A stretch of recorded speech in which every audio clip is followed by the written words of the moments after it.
OK, gents, let's go to the back page of the Mirror. Get straight into this. Sir John, your paper, United go for Gareth. Sir Jim wants England boss Southgate as new manager at Old Trafford. How strong is this story? Well, Manchester United, I tend to think, will be looking for a new manager in the summer. And if you're casting your eyes around the football landscape, who's done a better job than Gareth Southgate in recent times, really? Since taking over in 2016 as England manager, he's really brought back pride to the nation, I think, taken England into the finals of and the semi-finals of major tournaments. I think he's really made them very consistent in the world rankings. They'll go to the Euros this summer as one of the main favourites. He's built a really, I think, excellent team.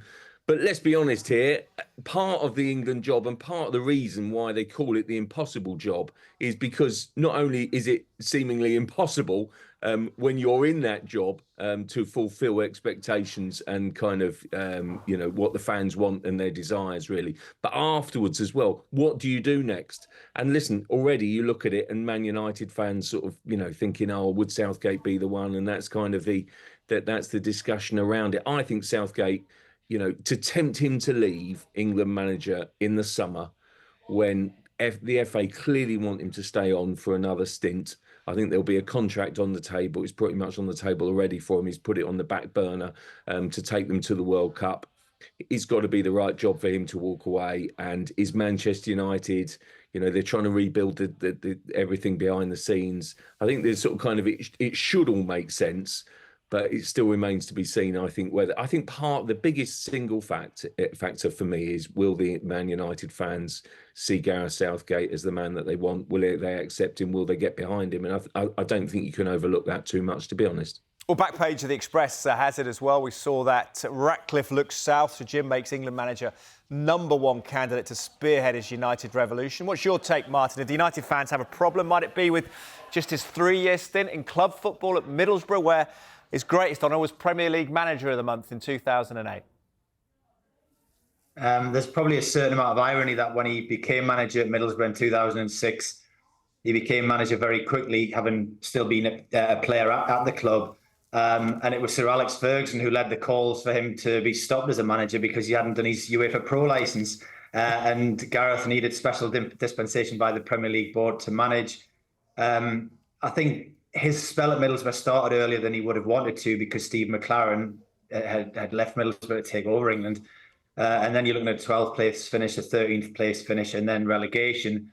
And there was a period where Gareth left the game before going back to England in the 21s and then taking over the full England side. And I'm probably with John on this. I don't think Gareth Southgate has been given the credit he deserves for what he's done with England. Tournament after tournament, it was always, why has there been a failure? Why has there been another disaster? And since then, everybody's got used to semi-finals and finals and kind of disappointed if it's a quarter-final defeat. So he's done an excellent job with England. It's just, as John's alluded to, this is I would suggest probably your 3 most difficult jobs in world club management are probably Real Madrid, Barcelona and Manchester United. And while the expectation and that impossible job task comes along with England every 2 years for a major tournament, that's every day at Manchester United. And he'd be walking into a world where every bit of focus would be on him every minute of the day.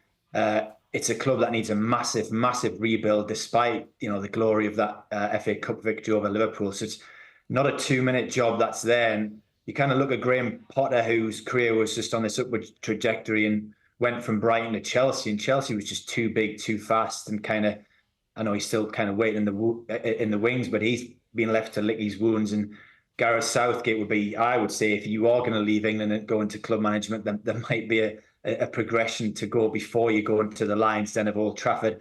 And then at the same time, you've got Gareth's thoughts on this, which is he's got these attacking players in Phil Foden and Bellingham and kind of the end of Harry Kane's career. And he might be thinking, you know what, we might push on for another 2 years. Let's see how the major tournaments go. And I'm sure, having come so close to ending that drought for England since 1966, that will certainly have a great deal of appeal for him. Absolutely, John, as well. You're a multi-millionaire. You have a few games a year. Surely going into the hornet's nest of Old Trafford at the moment, why would that be appealing for Gareth Southgate? Yeah, that's one way of putting it. Yeah, only a few games a year. Make it sound like a part-time job, Teddy. But Relatively, look, it is, isn't it? well, I just think the rewards there. I mean, it used to be the pinnacle, didn't it? And we still maintain it's the impossible job. I mean, let's be honest here. When Gareth Southgate took over in 2016, he wasn't a particularly popular choice, to put it mildly. He answered sort of a bit of an SOS, and he's just done brilliantly, absolutely fantastic. And I just think some managers, though, are probably better suited to international jobs. And others are better, thrive club football. I'd be amazed, as Martin was sort of saying, it's such a different landscape, the sort of club football. And I just think, he'd probably, I'm sure, if there's one thing that maybe appealed to him was to say, look, I wasn't perhaps given the full opportunity, the full chance, and I've matured, I've improved, and maybe just having another crack at club management would really appeal to him to say what a good manager he is on all levels and all kind of spheres, if you like. And there's no bigger club really than Manchester United, but equally, it's just so unforgiving. Where are Man United at the moment? I mean, I was at the game on Sunday at Old Trafford, and what a fantastic occasion that was. But can you really say that United have got a squad that you can say will be challenging for the title anytime soon? I'm not sure. I still think there's a bit of rebuilding there to take. And I think that whatever job Gareth Southgate takes next, he's got to make the right step. It's interesting, isn't it, that sort of kind of Mark Ogden of this parish, who often sort of kind of appears in the slot, sort of, that Southgate was on a sort of a bit of a short list with De Zerbi and Thomas Frank. And, those are the sort of the names that you're sort of dealing with at the moment. What's a good fit? Graham Potter has been sort of mooted, I think, quite a few times because of a link with Ineos and sort of Dave Brailsford and the admires stats approach. At the moment, it's still coming down to kind of who's available. Will Southgate indeed be available? I have a sneaky feeling that he stays on. If he wins the Euros, I think he stays on to the next World Cup. I think he won't be able to resist another crack. But, there's a decent chance. I think it's 50-50 that he goes. And honestly, I think that a club like Man United, I think, should look at Southgate because I think he'd be a great catch.